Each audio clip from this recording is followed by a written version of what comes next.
seek to develop is located at the corner of Route 36 and Avenue D in Middletown Township. As you'll see, it is shown on the aerial photograph, Exhibit 1 in the upper right-hand corner, which is before you. As you can see on this exhibit, the vast majority of the site lies in the township of Middletown. You'll see a dashed line along the back of this property, about 2/3, 3/4 of the way back. That is the municipal boundary line between Middletown Township and your borough. So accordingly, the area in the back where there's a parking lot, which is part of the auto repair facility, which is located at the very corner of Route 36 and Avenue D, I think it's called Bob's Auto Repair, that lies predominantly in Middletown. The rear parking lot of it is in your borough. Next to that is the Red Zone Bar, and next to that is a daycare facility. Those three properties are the properties that are the subject of our application for development. What my client proposes to do, on the second page of this, you will see some photographs. These photographs simply show you existing conditions as they exist today. The Bob's Auto, the corner of 36 and Avenue D, the Red Zone Bar, and the daycare facility, which comprise the three properties which make up the application. What we seek to do is develop, in accordance with generally the concept plan shown on Exhibit 3, a new WaWa facility. It will be a store of approximately 4,500 square feet. It will have fueling facilities, 8 multi-product dispensers on the left. 8 multi-product dispensers are 16 fueling positions, so each dispenser can fuel on each side. And a brand new WaWa retail store, convenience store, which of course you're all familiar with. You'll see on the concept plan a dashed line, which is again about 2/3 or 3/4 of the way back.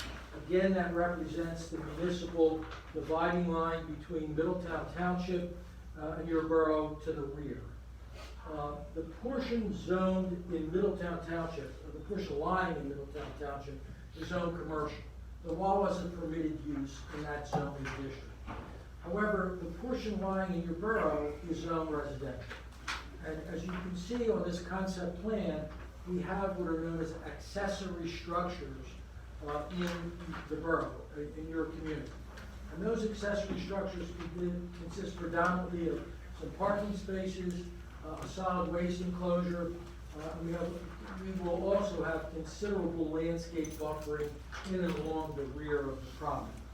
Now, the law in New Jersey is very, very clear, land use law in the state is clear, that if you have what are known as accessory structures, accessory to a non-permitted use, in a zoning district that does not allow that use, then a use variance is required. Accordingly, we will be required to go before your zoning board for application for a use variance. Now, sites that are traversed by municipal boundaries are not that uncommon. I've run across a lot of them in my 40+ years of handling land use applications, and there is a pretty good body of decisional law, case law as we say, that applies with respect to applications such as this. And what the decisional law says is that while on the one hand, you have to go to the municipality where the smaller, like your borough, in this case, the smaller parcel of land is lying. It is very clear under a 1990 decision that the zoning board has to give some deference, some credence to the zoning of the land in the adjacent municipality. And the case law suggests that suggests, if it's permitted in the municipality where the majority of the land is located, that suggests that the land is particularly suited for the treatment we propose in the larger municipality. We also believe that we will demonstrate to your zoning board why overwhelmingly the public interest is advanced under our proposal, and it's advanced for any number of reasons very quickly. Aesthetically, we believe it enhances the built environment. Today, we have a auto repair facility there. It is somewhat seen its better useful days.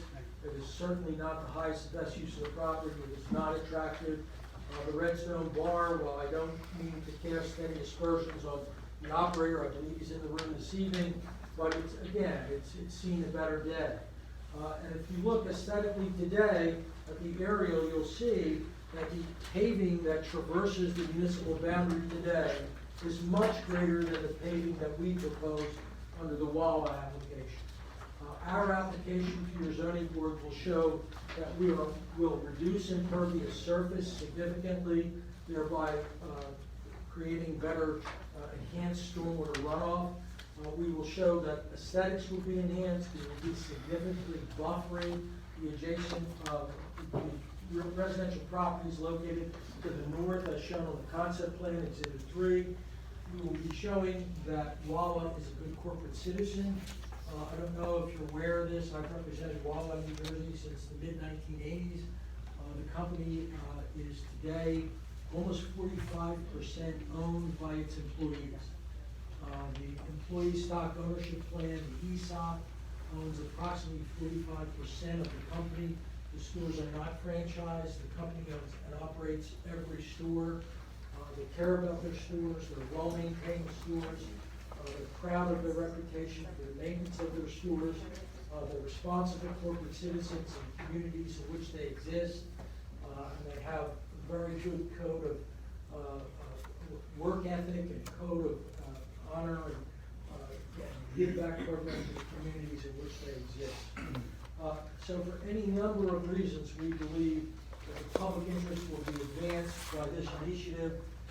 We propose to go initially before your zoning board, not to Middletown Township where we're a permitted use, but rather to your zoning board initially, even though only a small percentage of this site lies within the borough. So that is our plan. To the rear, the last few exhibits, you will see the architectural elevations of the WaWa building, the fueling canopy. The building is on 4. The fueling canopy is on sheet 5. And in the last 3 sheets, what we have been able to do is the wonders of technology, never cease to amaze me. But today, our consultants can take photographs of what we propose to build and put it onto an exhibit which shows as if it's part of the built environment today. And that's what you see in the last 3 exhibits, Exhibits 6, 7, and 8 in the upper right-hand corner. And you will see what this would look like, a very, very accurate representation of what this would look like as if it is part of the built environment today. So the WaWa building itself is finished on all sides.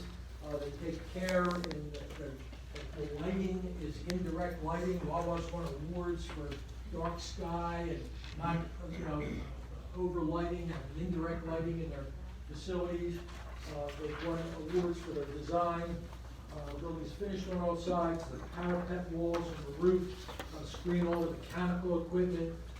They're well maintained sites, and WaWa hopes to invest, obviously several $1 million in this undertaking if the zoning board sees fit to allow us to move forward. That is an overview of what we propose to do. Mr. Zakari is here. We also have an engineer here, Mr. Mark Whitaker. And if there are any questions, we'd be happy to answer them. But we look forward to working with your community as well as your neighboring town, Middletown Township, so that WaWa and Paramount, Mr. Zakari's company, can remain responsible corporate citizens in their respective communities. Thank you, ma'am. I do have a question. Sure. You do have a lovely model, but there's an exact one less than a mile up the road on Highway 36 on the opposite side. Right. I buy my gas there, Okay. But I don't understand why one would be right here so close by. Well, what WaWa looks at is travel path rating, and they study this very carefully before they will approve an application. So So they've looked at that, it's a proprietary model that they have for where it's appropriate to build. It has to do with a lot of factors, not the least of which is population, demographics, travel patterns, size of roadways, a number of factors. Yeah, we've, I mean, this is up to Middletown's planning board, but my one question to you would be, I see an entrance on the highway further down, Right. but the exit's on Avenue D. No. I can, there's a, all right, but by the end of that, isn't that on the Avenue? In and out, what's that? Avenue D. They're both in and out? No, it's right in, right out No, along I- 37. Yeah, but there's also one on Avenue D. Right, right, there's an access on Avenue D. Today, there are 5 to 6 access points along the highway. Okay, So, I think reducing that's gonna access- be a real problem with traffic. Have you guys done a traffic study right now? We will do a traffic I study. see. Absolutely, by all means. What are you doing for noise pollution, light pollution, affecting the residents behind, how they? Well, let's talk about it, okay? Please do. In terms of noise, New Jersey has something called the State Noise Control Act, okay? And the Noise Control Act establishes a daytime sound level and a nighttime sound level. It's not part of the land use regulation, it's part of the general police powers of every municipality in the state. So it applies not just to new land uses, it applies to existing land uses as well. The daytime noise level is 65 decibels at the property line. So nighttime defined as 10 to 7 in the morning is defined as, is set at 50 decibels. Now, it is the decibel scale is a logarithmic scale, so that a 10 decibel increase in sound is perceived as a doubling in the intensity of the sound.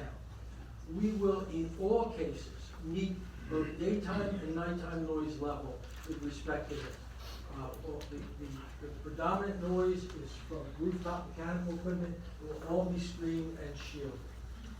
With respect to, the other one was lighting, did you say? All of our lighting will have cutoff shields on it, so that it does not glare or wash onto any adjacent property. And it will all, and as I said before, WaWa has won awards, dark sky awards, for not having visual pollution, in terms of, the pollution of the nighttime sky. How about transport deliveries? How often is that gonna occur? Well, What's in place to prevent spills, potential spills? Spills from fueling? Gasoline Yeah. drops. WaWa There's has, 7,000 gallon drops every time, right? You're gonna have numerous, this will be pretty busy. I would think you're gonna have 2 to 3 drops a day I probably. don't think it's a day. I think it's. You could, No, depending I on don't the think summer. it is. I think it's more likely, one a day or one every other day. Been in the fuel Depends on business how busy 30 it is. years, and why would you invest that much money in a station if you're only gonna do 1 drop a day? That to me, this doesn't make economic sense. Maybe I can answer one question. Yeah, certainly, please. Okay. With respect to fuel, delivery, not just deliveries, but also, fueling, contamination or anything like that. WaWa has one of the most sophisticated models, or programs in place, with respect to, its tanks and alarms. It has brine solution, it has double wall tanks. There are alarms that go off, not only on the property in question, but at central, WaWa headquarters. They have a environmental, company that is dispatched immediately if anything happens. And they have on-site, equipment that is able to contain, any fuel dispatch if it should occur. You know the company they use? I'm sorry? You know the company they use? I don't know the name of the contract. All right, because I'm familiar with the number of them that work with them. It is a Some are good, DEP. some are, okay. I just wanna know, just wanna make sure it's thought through. They have to be licensed, as you know. Yeah, they're licensed, but some of them are licensed and not that good, and some are outstanding, and I'd say, hey, that's why I'm just curious. I don't know the name of the contract, but we would be prepared for this. Sure. We'll go ahead and speak. I don't think most of the noise is coming from the mechanicals. You've got a parking lot that looks like it's abutting personal property. So I'd be curious, and I'm looking at page 7, I'm curious what the company's planning in terms of buffering, in terms of greenery, walls, sound blockage, that stuff, because you've got cars that are parking there. And I'm also concerned because I'm seeing an egress onto Avenue D which says that I can go south on Avenue D to access Route 36, but that would mean that everybody's forced to illegally cross a double yellow line, which I'm seeing on page 7 and in your rendering. So I'm curious why we're encouraging our residents to do something that's illegal. Well, It's let part me of the address, traffic study. our engineer, Mark, just come forward. In terms of landscaping, we propose, and the plan has not been completed yet, this is a concept plan. We propose a very significant landscape buffer in and along the entire rear property. It consists of a combination of landscaping, fencing, et cetera. Our engineers will design that. In terms of access, I mean, that's something you just can one thing on guarantee the- that you'll, One thing on the buffer, right this now, is, that's, excuse me, this is Mark Whitaker. Mark is a professional engineer, specializes in civil engineering, has done many, many site plans for WaWa sites throughout the state, and is with Dynamic Engineering. Mark, could you answer the yeah, question? just one real quickly, as far as the existing parking, it goes right up to the property line, abutting the residential neighbors. We're actually gonna pull that back to about 38 feet, so we're providing a buffer where non-existent. and you'll be, There's never been anywhere near as much traffic in that. Talking about the landscape buffer to the residential. right. And so what do you think of, I know you're not under oath right now, but what do you think you're seeing in terms of like greenery or wall? Yeah, I think we can heavily landscape that there, that area. The only thing we have to be considerate of is there's, power lines through there, so we can make sure that we're outside of the adjacent, easement, to keep it in communication with them. We've also talked about putting in like a large fence right along the property line where nothing exists now. So I would imagine this would be very heavily screened, where right now there's nothing. And what about the traffic here? And again, if you just told me you were gonna pull that off the rendering, that nobody can make a left to go over the double yellow onto Avenue D, then access 36, then if they're only making a right, now all of our residents that are in Atlantic Highlands, not Middletown, so that's why we're really sitting here listening to this tonight, really, is now we're shuttling traffic from WaWa onto our side streets that are not equipped to handle traffic from WaWa. I'm not a traffic engineer, but it is definitely not illegal to cross that double yellow line from a driveway. That's totally permitted. So that driveway would be full access. Right now, there's 3 driveways on Avenue D, the current use, and also wraps back down to Route 36. And as Mr. Nemat indicated, we're going to reduce the number of driveways on Route 36 from 5 driveways to 1 driveway. So it's a significant improvement from an access standpoint. As far as the volume or intensity of traffic, that would have to be answered by traffic engineers. So it's not too into a traffic study. You're aware of the fact that there's also a 7-Eleven that's coming into our town here on 35, so within a 1 mile span, we've got, sorry, on 36, we've now got 3 different, we got 2 WaWas and a 7-Eleven. I mean, and I imagine you're the owner, franchisee. Developer of the Developer. real estate. And your WaWa- business. WaWa operates itself. Okay. And you feel as though you can subsist on all this within a 1 mile So span? WaWa makes that determination, and they, as Mr. Beeman has said, they've done their studies and they're confident in their decision based upon traffic and, the other WaWa is inside the street, so it's different traffic patterns. I'm curious how much revenue actually comes to our town on tax rolls with this. It looks like we've got a little sliver and a major, I don't want to call it an inconvenience or a noise producer. I'm not seeing a lot of property here to generate revenue for us. We're taking all the risk. What do you- The how do you property, explain that? the property is zone residential, okay? Right. So that it's not gonna, if it were approved residential, it's not approved residential today, it's approved with paving and et cetera, all up, as Mr. Ricker indicated, owns the property. But if you put a home there, it's a negative actually, it's not a positive, traditional. Most single-family homes are cost generators, not revenue Yeah. generators, as you know. So, it's not as if we're gonna put a building in that small portion that lies in the Can I ask a question about the greenery? Is there standard practice to talk to the residents whose property would abut the property to ask what they would like in terms of a buffer? Sure. Yeah. Yeah, Is that we'd standard be happy to- practice? Be happy to do it. Sir, I believe that there's a forced sewer main under the parking lot right there, right in the back? There is. One of your plans We're where not proposing to relocate that. and your development does not impact that? at So all? right now, there's existing uses that run over that. We're not proposing to change that. Our building will be off of that. It runs through the back of the loading zone. Right, if we- Yeah. try to avoid that force. So forgive me, because I'm not a WaWa customer, I shop local most of the time, and I buy my gas on First Avenue, but are all WaWas 24-hour? Yes. 7 days a week, 365? Yes. Okay. And in terms of traffic patterns, and again, obviously you'd be talking to the planning and zoning board, you know, combined planning and zoning board, just for your,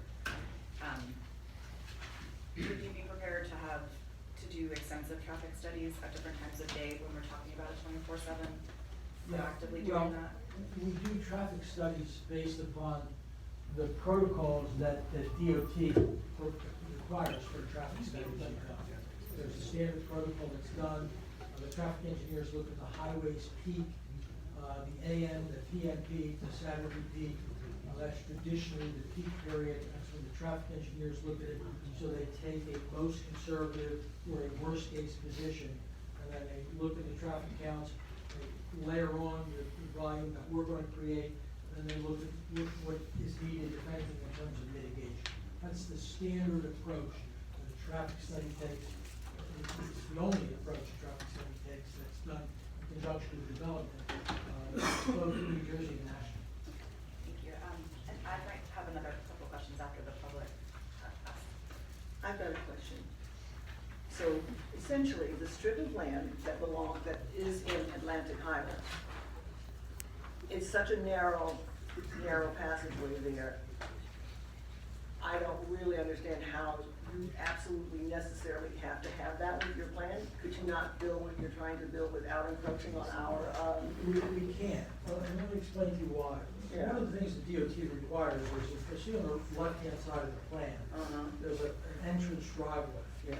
Okay, DOT requires 50 feet through for that entrance driveway. And that's a relatively new requirement from DOT.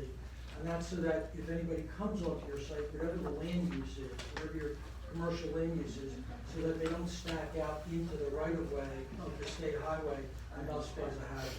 So that forces us to push everything, back into the site a little bit. So it's only a small portion, as you can see, in the borough that we need to consume, but we need to put a small number of accessory structures. well, what if the building was smaller, Building, less square footage? building smaller. doesn't- Most WaWas are about 5,500 square feet, so this is smaller, right? It's 4,500. They're small. The smallest Smallest one. building. So in theory, you could move that over closer to the highway. No, Is there, and what is there? there's a setback requirement, which is, Yeah, we're also, we're pretty close already with them aisle and parking in front of the stores. There's really no room to move closer to the railway line. And you're reducing the impervious We would be by how reducing, much? approximately 6,000 square feet in this preliminary, but we're definitely reducing impervious. So the runoff situation would actually be improved. It would be improved, correct. Is there any hidden message in the fact that you put the trash on Atlantic Islands? No, it is not. It's just, they need to have 60 feet clear space in order to pick up that compactor. It's actually a trash compactor. It's a really state-of-the-art compactor, 5 cubic yards. It's self-contained, watertight. Has an ozonator in it for odors. It's actually, the trash enclosure is actually on the rendering on sheet 5. You can see it's actually the architecture of the trash enclosure matches the building. It's actually a very nice looking trash enclosure. How loud is it? I'm sorry? How loud is it? 62 decibels inside the trash enclosure. So by the time it gets to the residential zone, it meets the state standards. How does that compare to like a subway? Subway's about 80 decibels. Yeah, I mean, I'm trying to get a fix, what's 6, because 60 doesn't mean anything. Oh, to me. subway, like, when you're Like, stuff. yeah. Oh, I don't know, it's probably louder than that. Honestly, the biggest noise generator on this site is the highway. If you were standing at the rear of this property, you're gonna hear the cars on the road more than anything Yeah, on what's site. the with that? Yeah, So so- I'm trying to, so how does that relate? We're relatively a low noise generator. The trash compactor would be the thing that you'd point your finger at, but actually that's fairly quiet. You can barely hear it. I've been inside the trash compactor when I'm running, it's very quiet. I would imagine that the buildings currently there kind of block some of that noise from the residents. This They is do, rather there's open gaps. space. Distance is really the best attenuator for noise. So those existing uses, I'm sure the auto use probably generates like with the air, or air, power tools and stuff on generating most of it. The repair shop.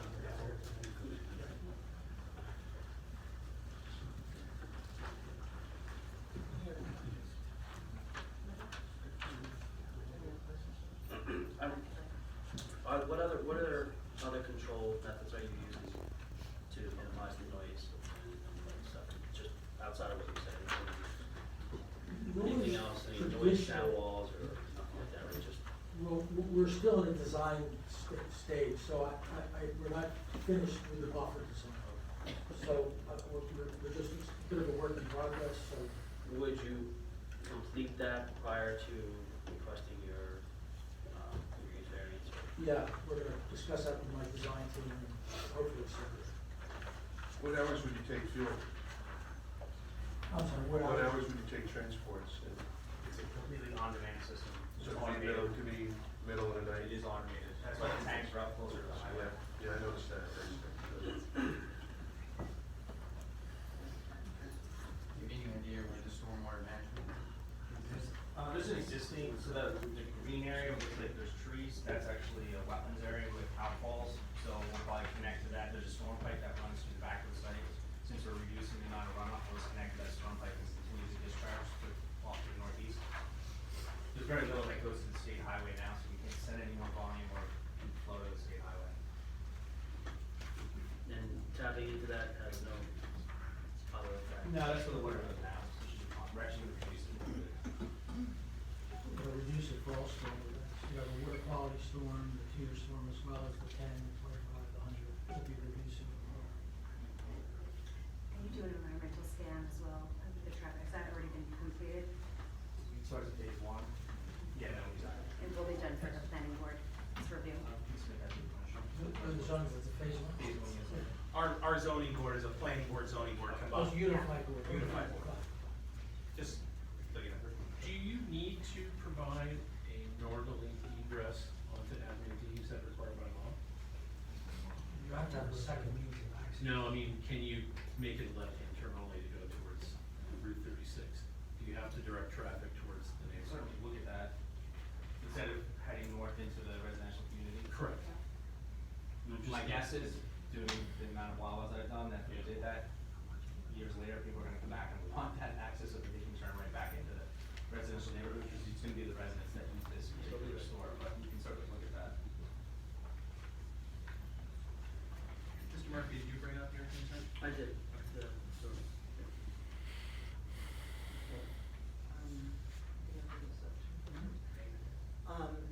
Anyone in the public who wishes to discuss or have questions for these gentlemen on this issue only, please stand and give your name and address, please. And I would just ask that you speak loud enough, because everything in here is recorded. I happened to be in Mrs. Clark's office the other day, and it was very difficult to hear some of the folks in the back talking. So even if you want to come up, there's a microphone on the ceiling here that picks you up. It's very important that you talk loud enough so Mrs. Clark can get the recording. Mr. Sherman? Mike Sherpin, 55 Avenue D, and I have two comments to make. The traffic study that they've made, it sounds like deja vu to me, okay? When was the traffic study done? What time of the day and what days? And how many days?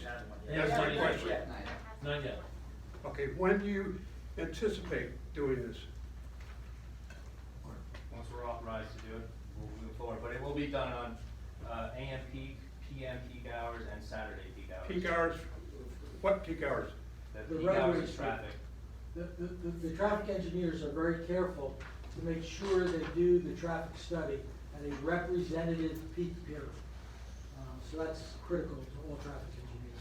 That was not the case for us with 7-Eleven, that was in question, because they did it in the winter and our volume of traffic Yeah. increases significantly in the summer months.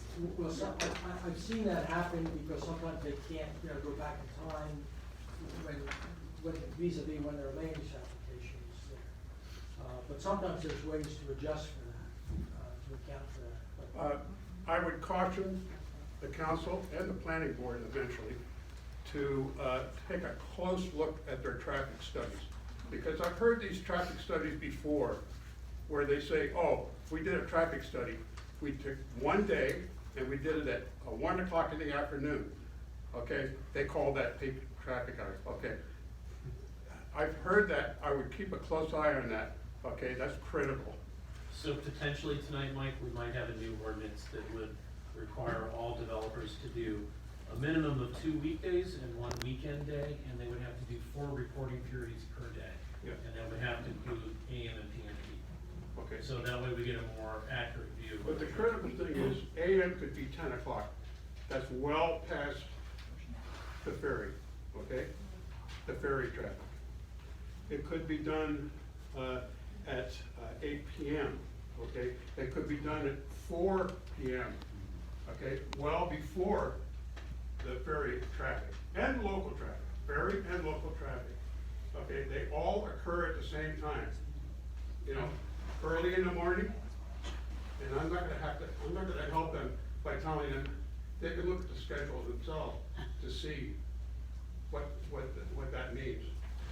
The second thing, the second question I have for you, did you have a response? I'm sorry. No, I'm Oh, sorry. okay. The second question I have is really befuddles me. Ever since WaWa has opened up, how many miles is WaWa from the corner of Avenue D and Highway 36? The current WaWa. How far is that? Anybody guess? On the other side of the highway, about a mile. Yes, on the other side of the About a highway. mile, maybe? 1 mile.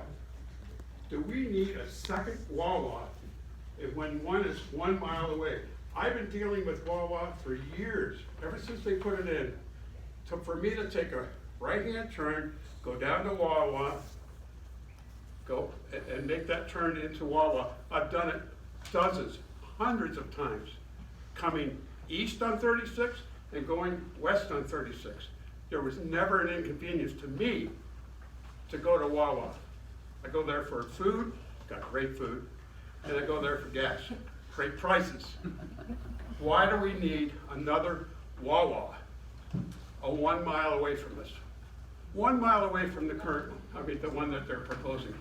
My vote is no. Let them keep their south side WaWa, which they're gonna do anyway. Somebody let them build it there, that's fine. Let them keep that, and I'll use it. But I don't need a second one. Thank you. Another point, Mayor, if I may, from a traffic engineering perspective, why we believe it's an appropriate use, and it's zoned in Middletown, as I mentioned, but WaWa attracts during the peak roadway periods, the AM and PM peak, it attracts 75% of its patronage from traffic already on the roadway. That is known in the profession as pass-by traffic. And that is not my estimation, that is empirically supported in any number of studies, and it's supported by DOT as well. Is there anyone, oh, yes. Thank you. Shelley Kennedy, 104 East Highland. I do have a few questions. I had a question also about the traffic study, and I applaud the idea of having an ordinance that puts some parameters around what the traffic studies must contain and when they must be done. We have a tremendous increase in local traffic during the summer between Memorial Day and Labor Day, and any traffic study that doesn't include that is not complete. So it may be that you can't actually conduct that study until after Memorial Day, but that's something to definitely for the council to consider. Something else that I wanted to ask about is the environmentally sensitive zone along Leonard Avenue behind the homes. We had a lot of conversation in the past couple of years in this room and in the planning board as well about these environmentally sensitive tracts that already are prone to flooding, and if there were additional impermeable surfaces or if the landscape were altered, could increase the flooding of the homes on Leonard Avenue behind the area where you plan to build. And I'm wondering if this is in your plan. Has anyone looked at this yet? We will look at that, and our engineer will do a study. We believe that because we are reducing the amount of impervious surface by approximately 6,000 square feet, that the amount of post-development runoff as compared to pre-development runoff will be less for every design storm. And that's very, very significant. And it's particularly significant. The design storms are the 2, the 10, the 25, the 100-year storms. That's particularly significant for the water quality storm event. That's the storm event that is your first flush, that really impacts environmental considerations to the greatest degree. So we will be able to demonstrate, because we're reducing runoff, and our engineers will study this, that we will be reducing stormwater runoff, and particularly in the most environmentally storm event. Thank you. I would like to ask that the council make available to the WaWa planners and engineers the complete history of the 21 Leonard tract. The fact that although it's open now, isn't slated to be open in the future, and will have a duplex on it at some point built by Habitat for Humanity. As I noticed, that part of the building or part of the plan actually impacts that. There's also a partial cap on that property. I'm not sure at this point where exactly that extends, but because it's capped and there was some sort of contaminant underneath that, it cannot be built on a certain way. I'm not the expert there. I see you shaking your head. Yeah, it's in the deed, it's in New Jersey Natural Gas. Yeah, we're outside of that, right, everything Okay. is correct. But my main concern is that any further disturbance of the soil or drainage patterns in that area, because that's a drain, it's not part of Mini Mine Creek, but it is a drainage ditch that goes to Mini Mine Creek. Any flooding of that area increases flooding in the homes and basements of the existing homes along 21 Leonard. Thank you. Stephanie Ladiana, 65 East Lincoln. Just a couple of questions I might have missed because I got here a little bit late. What's the status of this with Middletown Planning Board and? We have not filed yet with Middletown. We do not intend to file with Middletown. We intend to go first before the land use board in this community. Our land use? That's correct. Okay, and if our land use committee says no? We will not move forward. Okay. I'm just wondering, I'm reading a fairly recent study that says electric vehicles are going to triple by 2025. What's that? Electric vehicles. So gasoline's not going to be as, people are not going to be using as much gasoline. So, I mean, has anybody thought about that? The fact that there's not going to be a demand for? Well, there will be demand for charging stations. WaWa has thought about that, and they have the answer. Okay. All right. How are transport supposed to get in to make a delivery to the fuel tanks?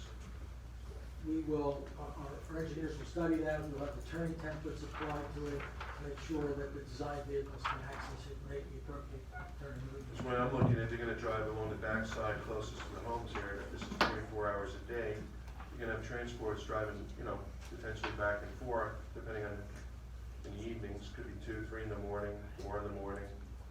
If you've got windows open a nice day, they're gonna give that, there's not that much vehicular traffic at night going by. It's not that noisy, but if you have a transport 100 feet from your house, it's pretty noisy. That would wake me up. Well, I wouldn't be happy. I don't know, you can make a generalized statement such as that. Well, I think they could, because I understand how transports work. I've been in that business 30 years, so, I'm not against WaWa, I like WaWa. I've been to the campus in Pennsylvania, talked to the fuel buyers, but I just want to avoid these issues, because they'll come up later, after the fact, and we're gonna have to deal with them, and we won't be able to, because it'll be done. We'll be prepared. When you, as Mr. Brocky's saying, you look at the design here, and there's a giant gooseneck for the main ingress into the property. I would highly recommend that before you come to planning board, in terms of respecting our neighbors, if there's a way to restructure this design so that the trucks can go in and out, only utilizing 36, and not disturbing our neighbors on the back end of this property.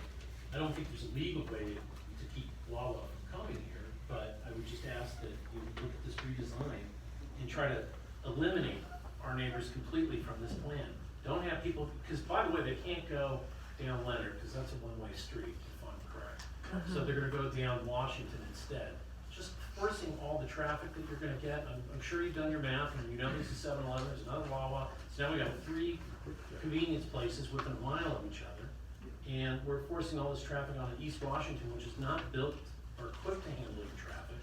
You're gonna have the trucks going in and out, as Mr. Brock is saying, which means air brakes, and voices, and you got a trash compactor, and that's all shoved over onto Atlantic Highlands, thank you. If there's a way to mitigate that and keep it all up on 36 where the noise exists, please do that before you come back, please. You had mentioned something about, some timers or something as far as delivery goes, or you have like a system, right? So, Well, fuel comes over. so there's no way to make that happen during the day or prevent that from happening at nighttime, trying to minimize it now? The only thing that has to come on van is fuel. The vast majority of deliveries to the stores during the 7 AM to 10 PM.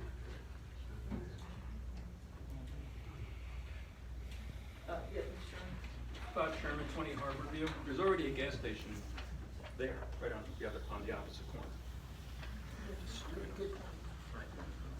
Not that, nothing against WaWa, but they're already delivering fuel and everything right across the street. What's the driver of this? Is it beach traffic in the summer, coming off Sandy Hook?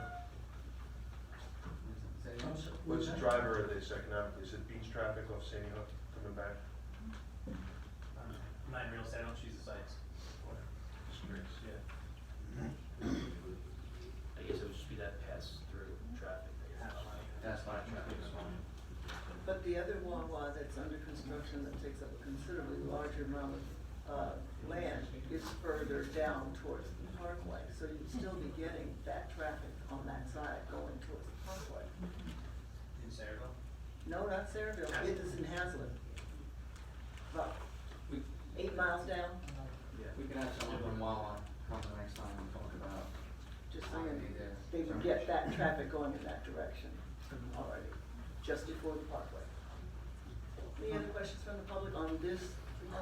Yes, sir. Hi, Tucker Snedeker, 57 Avenue C. I'd just like to say to the council, well, one, thank you for the great questions. But two, I'm very concerned about the 24-hour lights for my neighbors. So I guess one thing I'd ask is that we look very closely and have a third-party expert that looks at luminance as we're building this. Because I know we've had some issues with some of my other neighbors in town. And I think it's gonna really impact a number of my neighbors putting up, sunlight 24 hours a day along with the noise. If I had a choice and we can find a way, I say we vote no against this. Thank you. John, can you reiterate what you guys had planned or mentioned about the light? Yeah, we welcome the review by whoever reviews lighting applications for your planning and zoning board. Our lighting is very sensitive. WaWa's won awards for dark sky, not having a high level.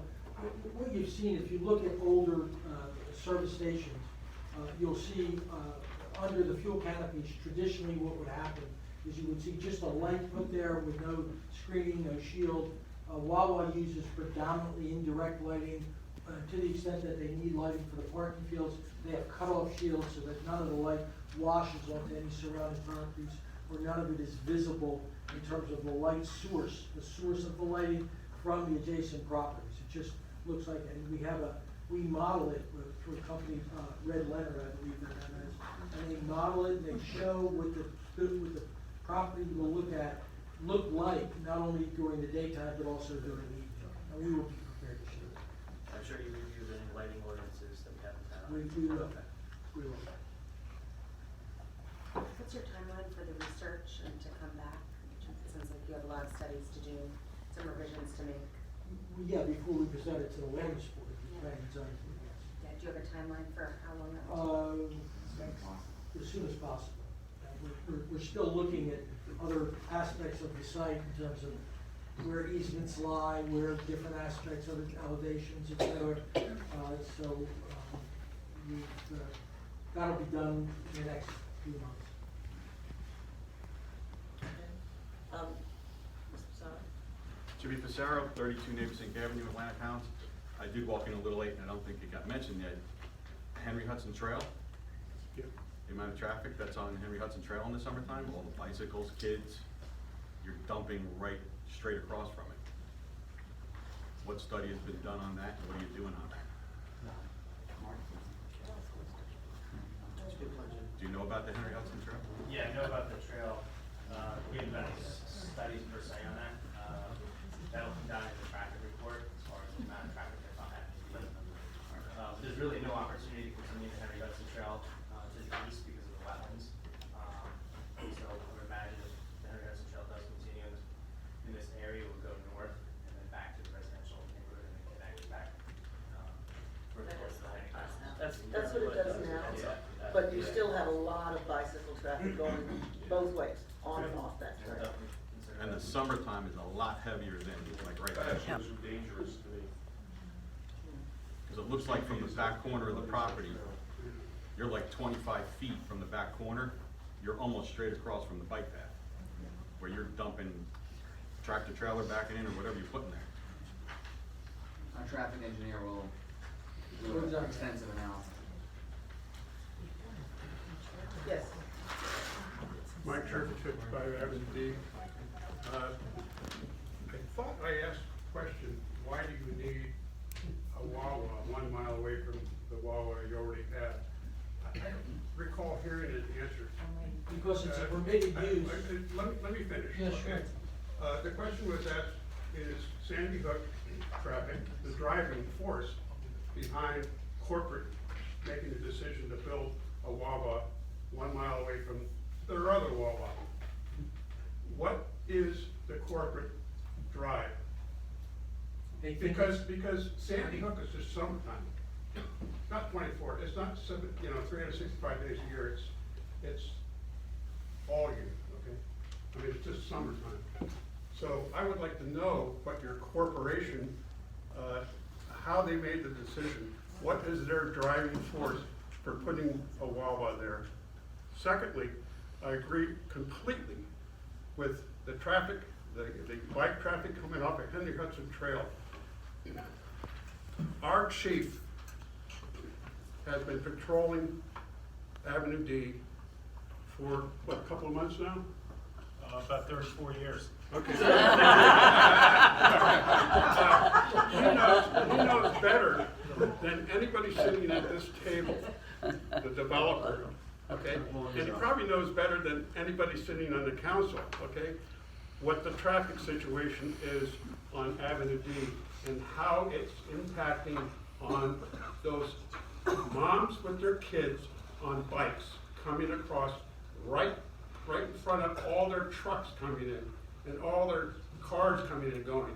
Okay, that's critical, okay? The only way around it, from their point of view, would be eliminate the trail. And I'm being sarcastic, okay?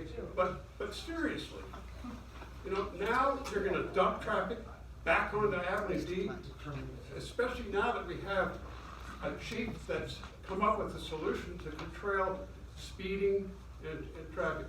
It's like ludicrous to me. At this time, we will close the public comment session on this workshop. And we'll be waiting for when you come before the planning board. Thank you. Mayor, members of council, thank you all very much. Thank you, Jim.